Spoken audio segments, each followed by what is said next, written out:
Welcome back to another episode of Questions with Crocker with Dr. Crocker and my husband, Shane. Hi. Hi. How you doing? I'm good. I'm glad that you're here. It's 9:40 at night. I know. Actually, it's 9:50 at night. I know. It's past your bedtime. Way past my bedtime. You are not the night person in this relationship. No. Or the morning person. I'm kind of the mid. I was going to say, what is kind of it? the brunch person. When you're not a night person or a morning person. Brunch. A brunch person. I don't think there's such a thing. I'll be honest. We're going to make that up, invent it. All right. So I am Dr. Crocker. I'm an emergency veterinarian, and I own a general practice with my husband, Shane, and you are the entrepreneur. Technically, I don't own the practice at all. What do you mean? I don't own the practice. You're 100% owner of the practice. Like my name is on it. Yeah, you own it. But you own it in like heart, spirit, Only if we get divorced, money. we get like half of it. It's not worth it. Don't do it. Well, that got awkward real quick. So, no, I definitely consider you an owner. And I think I own the real estate. Do you really? Yes. Is my name not on the real estate? I don't think so. Is that what you're going to take in the divorce that we're supposedly I'm going to jack your rent up. Get divorced and then jack my rent up? Oh my gosh, I can't. We're here for marital advice.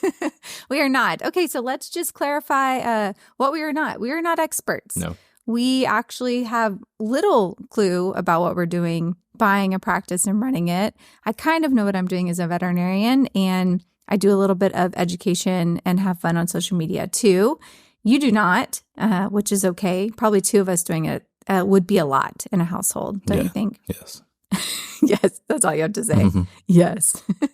So if you're enjoying the podcast, and we're enjoying making it, even though sometimes it's late at night when we get to it, please like, share, leave a review. People have left really nice reviews. There's been like 5 reviews.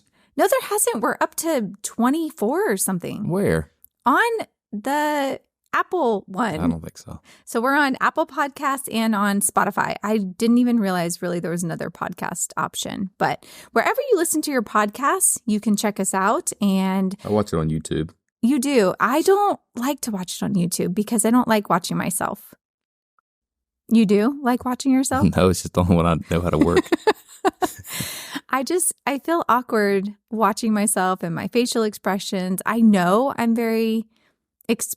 Is that a word? But I don't like watching it, and it makes me uncomfortable, which is funny. I am the opposite of expressive. I'm like monotoned. You are, yes. I think you might be even more than whatever is even lower than a monotone is Probably. what you might be. Okay, so I'm really excited about today. We've gotten the same question over and over, so I thought we would just address it. And that is people asking me about my undergrad experience and kind of that pre-vet experience leading up to vet school. What did I do that helped me get into vet school? What experiences did I have? And so I really enjoyed undergrad, and there's a couple stories in there that I think are interesting and things I can share that I hope help people a little bit. And I didn't know you during that time. No, did not. Where were you when I was an undergrad? Probably working. You were working. That's when you traveled and worked. I did travel and work. Yes. And had a really good time. Yes. You were enjoying yourself as a single traveling man. So yes, that was before we met. And then we met and you quickly became enamored and moved to College Station. I think there's already been an episode about this. There has. If you want to check out our love story, you can go back and listen to that. But this is like the Benjamin Button movie. We're like working backwards or something. Like, should we have thought this through? I wish. Do you know that our kids saw a picture of us the other day when we were dating? I will say they did say, "Oh, Mom, you look about the same." But they definitely said, "Why is Dad's hair so dark in this picture?" Marriage. I'm not the only reason you have gray hair. That is marriage and kids. That's genetics. It's not just marriage and stress. We can call it what it is. I've got my story. You have yours. Those of you married for a while, which actually our wedding anniversary is coming up. Mm-hmm. So we'll be married 17 years. Yep. We know a little bit something about being married. I have that on my phone to book something for that weekend. I'm excited. Is it going to be really, really awesome and full of energy and require a lot, like a sporty thing? Or is it going to be Your face just said it all. No. If you're not watching on YouTube, Shane just pretty much grimaced and looked like he was going to throw up when I said that. So we're thinking more laid back spa situation, relax, rest. I love that. I love that for us. That's going to be good. Okay, so we've been doing this or that, or we've been having you spell things, but I thought it would be good to maybe just have like a Shane hot tip moment. So if there is one thing that you could tell people about just being an entrepreneur or being in business, what is one thing that you can just like drop to them right now that you're not going to expand on, just something that you can put out there that you learned along the way or you heard at some point that really stuck with you? I think it's a mindset. So you have to have the correct frame of mind to be an entrepreneur, meaning you can't have a lot of fear. You really can't take no as an answer. You really have to think outside the box, and understand that you've got to be able to make changes as fast as you need to. Is one of the changes that we should wait till our children are fully in bed to start the podcast? There's one of them right now. Hi. We're recording. So if you can go back to bed, that'd be great. Okay? Hi. Go to bed. Go to bed. Love you. Go to bed. Go to bed. Love you. Seriously. Go. I wanted to say goodnight. Okay. Good night. Love you. Love you. We've said goodnight. This is the 18th time Good night, love you. saying goodnight. Have a good night and good night. Okay, good night and good night. So after a brief intermission to get our child back in bed at 10 o'clock at night, it's a summer.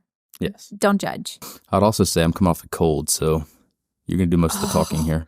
You had the manest of man colds. It was rough. I didn't think I was going to make it. There was. Let's just put this out there. Those of you that are listening, weigh in. Is it truly a cold that requires you to lay in bed for a day and a half, like not functioning, if you don't even have a fever and no lymph node enlargement? There's no sweating going on. A lesser person would have asked to be put down. Listen, I'll fall through this. I am back. You survived? I survived. You need a medal? Probably. Oh my gosh. The man cold is real. So Okay. listen, back to it. It's a mindset. You got to start with having the right mindset before you decide you want to jump into self-employment.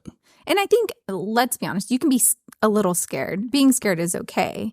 You just can't be so scared you're not willing to try things. 'Cause Agreed. I don't want people to think that we ever were like always, oh, everything's going to be fine. And maybe by scared, I mean scared to make a decision. Yeah. You got to be able to make a decision, whether it's right or not. You make a decision, you push forward, and change if you need to. You'll see what happens along the way. Yes.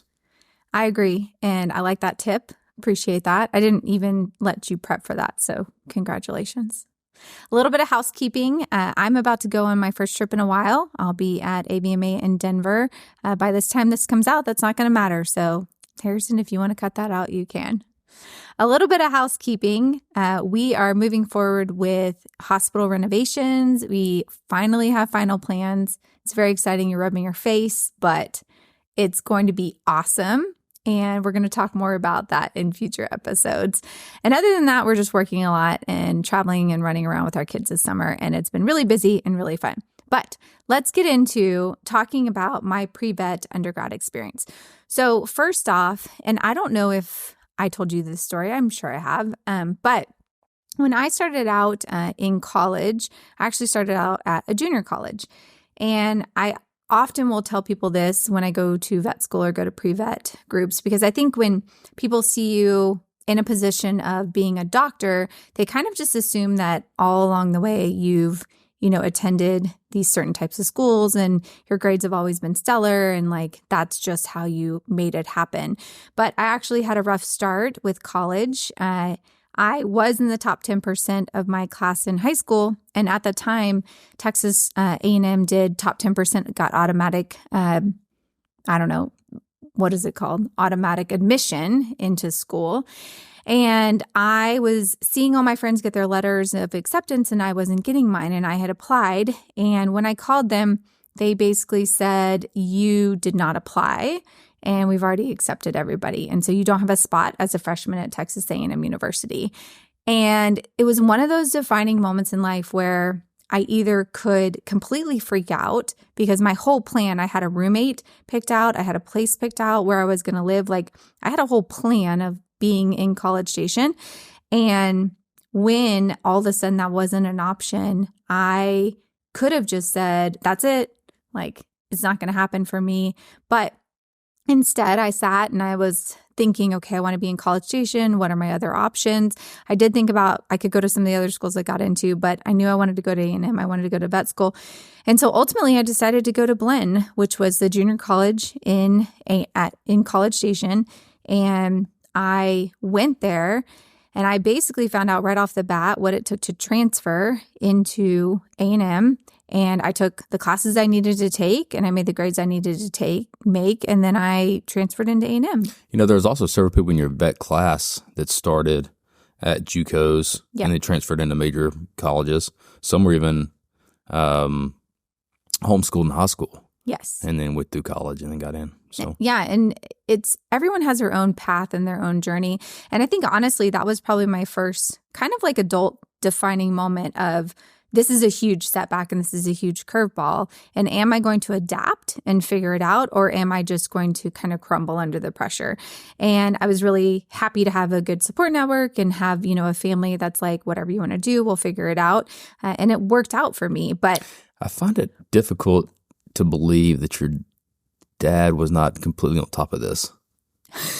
With me applying and everything. Yes. Well, so like I could see like a stack of like 40 applications going out and like everything's kind of like laid out. The thing is, you and I are so old that that's the time when they started doing more of the online applications. And so it was kind of a newer thing. And so apparently that year, there's quite a few that were missed or something wasn't completed completely where the application just didn't go through. So whether it was my bad or it was A&M, it still worked out in the long run. But I do think that my dad certainly helped direct me into what my other options were. And I went to Blinn and then I transferred and was, you know, starting off in undergrad. So one of the other things that I did in college that I think was really important is I didn't join the Pre-Vet Society. And I feel like that's going to be something that people are surprised by because... I mean, you knew you wanted to be a vet. I knew I wanted to be a vet.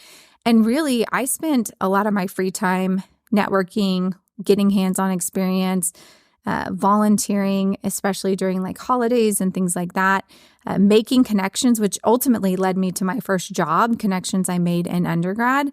But it was one of those things that I could do the Pre-Vet Society, but I felt like that was more about learning about being a vet and making connections, which I had already kind of done.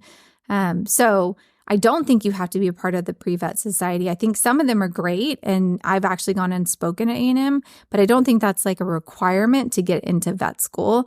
And I personally don't know that it helps you get into vet school. I think it could be something else that takes up time, and if you love it, great. But if it takes up time that affects your grades or affects other things, it's really not worth it. Does that make sense? It does.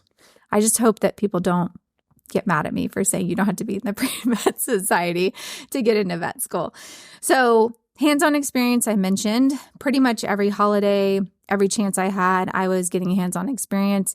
I did work in the large animal hospital in undergrad for a couple semesters. I worked in the chem lab and cleaned glassware, but learned and met all the teachers. I was a bio major, so I met all the science teachers, which was really helpful.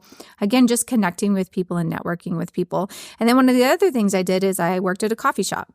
So what do you think that taught me? Why did I work at a coffee shop? Why did you work at a coffee shop? Yeah.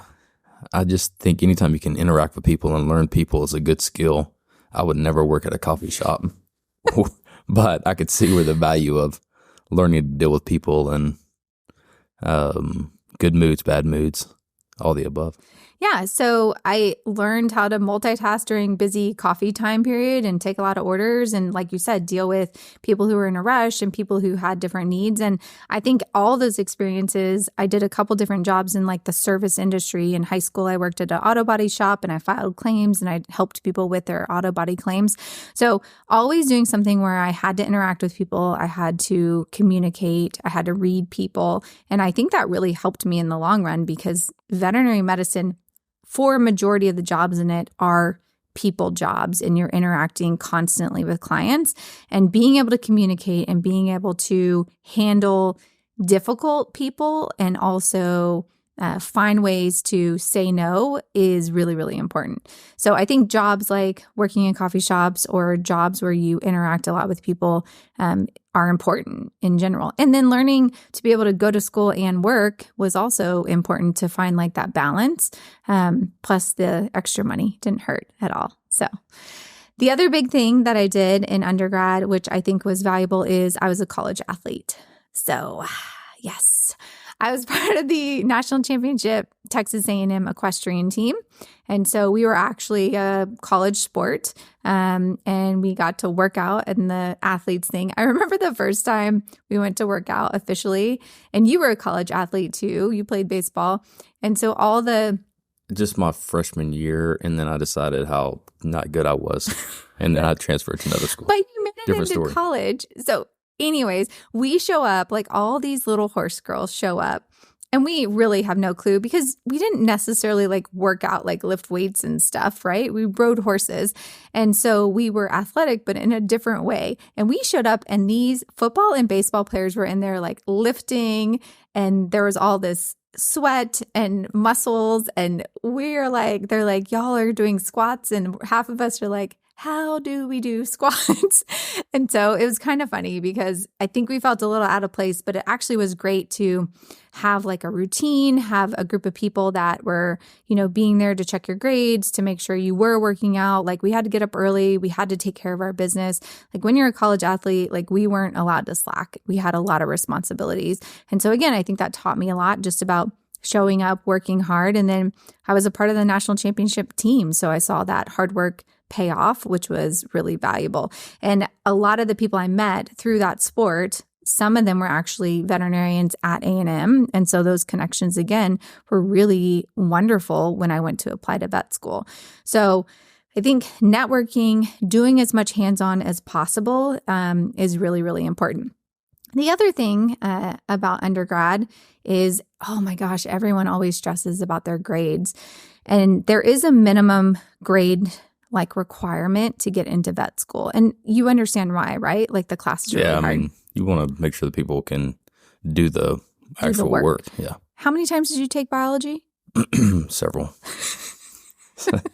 There were several chances to get that one correct. So I, knew which core classes you had to take for vet school and which ones really mattered because they weighed certain classes more than they weighed others when they looked at grades. And so there was some classes like physics 2 that I started out in, and the teacher, honestly, we just did not connect the way he spoke and explained things. I just did not get it. And I knew quickly I was not going to do well in that class. So I dropped that class before the drop date. And I think that's something to understand, is knowing what classes you need to take, what classes you really need to nail, dropping them or finding the right teachers that work for you, or doing tutoring. So I went to tutoring as needed. Nothing wrong with doing that, with getting extra help. Even outside of wanting to be a veterinarian, I think a lot of people can learn to navigate life by how they navigate college. So I learned that pretty quick, that what professors you took, where the athletes were, where the sorority people were. A lot of them had access to notes, who to go get tutoring from, what classes you had to show up to. All that stuff you learn to navigate to get through college are the same skills you learn in corporate America, or to be a veterinarian, or be self-employed. I mean, you have to learn those skills to navigate through life. That's just the start of it in college, I think. I think that's really true. And I honestly never would have thought about it that way. But basically having the goal is I need to make this certain GPA. And it's not as straightforward as I just take these classes and work really hard and make the grade. It's setting yourself up for success by trying to find the right schedule with the right teachers. But even to get into vet school, you don't have to have an undergrad degree, right? That is 100% true. I did have one, mainly because I didn't take classes over the summer. Instead, I worked at church camp. I was a wrangler at Pine Cove, and I loved that experience too. So I didn't get done as quickly as some people did, but some people meet all the requirements within 3.5 years. They apply and they get into vet school. They never get an undergrad degree, which is really mind-blowing to me that you can get a doctor of veterinary medicine degree or a veterinary medical degree, and you don't have to have an undergrad degree.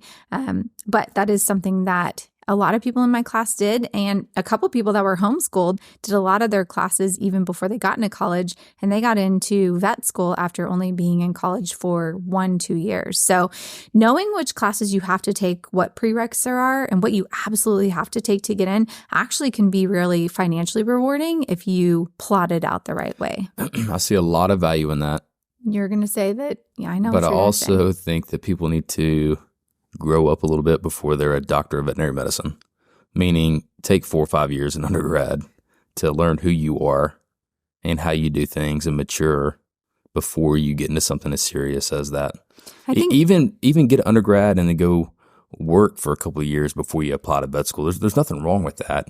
I think some people maybe rush to get into veterinary school and maybe aren't quite ready, mature enough to be there yet. I mean, it's a very emotionally taxing time being in vet school. So having a little bit more time to honestly have some fun, have vacations, have summers before you're just in it, I think is important. Now, on the other side of things, the financial implications of being in school longer definitely have to be taken into consideration. Agreed. So, and speaking of that, we will eventually get into vet school and vet school applications. But as part of my undergrad experience, I applied once to vet school, did not get in to A&M.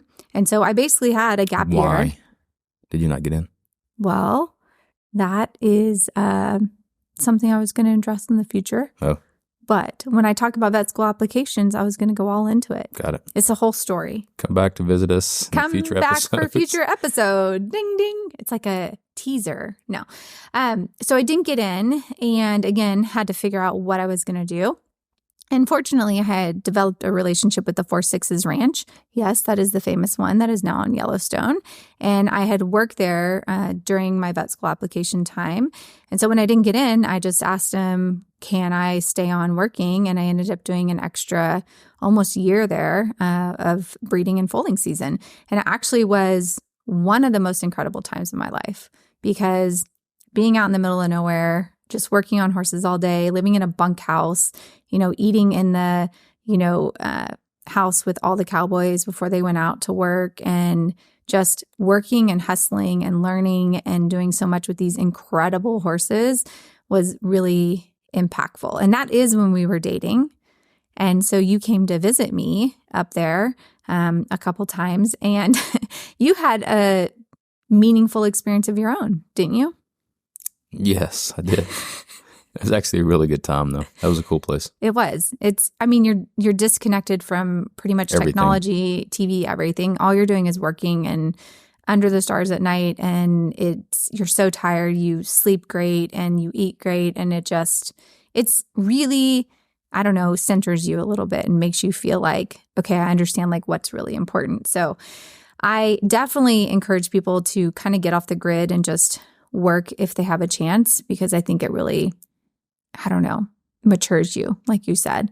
So anyways, you visited, and it was when I was working foaling season, which meant some of us, we'd switch off, but for a couple weeks, we'd be on at night and be checking the mares to foal, because these babies were worth more than you and I, more than a car. And so someone had to babysit them.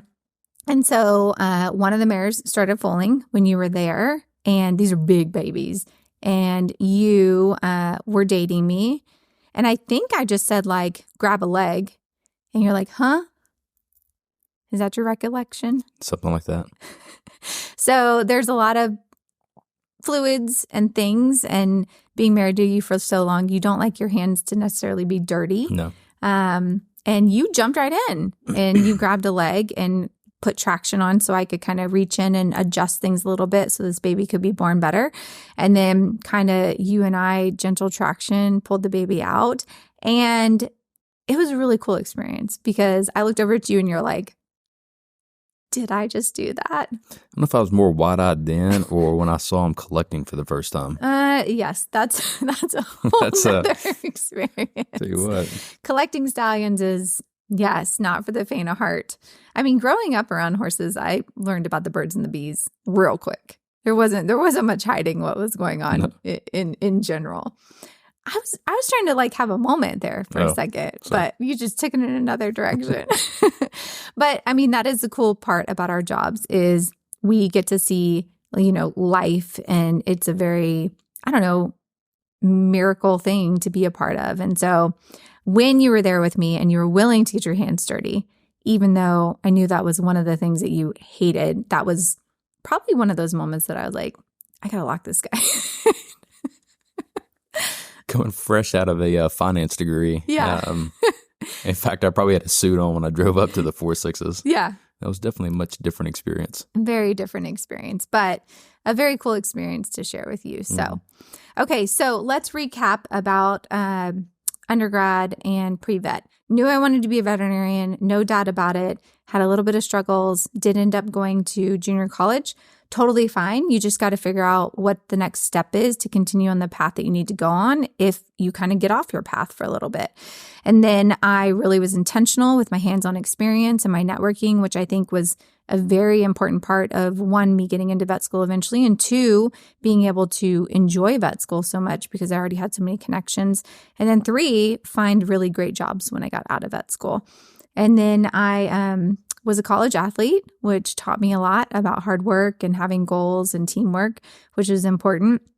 And overall, I think that just knowing what you need to do to get in based off of your prereqs and finding the right teachers, the right time to take certain classes is really, really important. So those are some of the things that I would say. And I think that if you want to find a group of people that are like-minded and that you want to connect with, a pre-vet society is a great option for you. It's just not one that I chose to do in undergrad because, let's be honest, I didn't really have a hard time meeting people and finding friends. I mean, the reality is you couldn't find a date to take you to dinner at Pre-Vet Society, so yeah, that wasn't of importance at that time. That is true. I was having a good time just like you were before we met. So, but I am glad that we finally met and we both realized that we were for each other. And now we are stuck in this crazy world of owning a practice and being parents together, which, as y'all saw, is very unpredictable in itself. So good thing. And yes, that was at 10:20 at night, and our son was wide awake. The next review on the podcast is going to be like, well, the podcast is great, but they suck as parents. So stick around for next episode of Parenting Advice with the Crockers. Definitely not a parenting show, but we are happy you're here with us. Make sure to visit us on social media at Questions with Crocker. You can leave any questions you have. If any came up from listening to this, we're happy to go more in depth. But thank you for being here, and we look forward to talking to you again in the future. Have a great day, and leave a review if you want to, as long as it's nice. Thanks.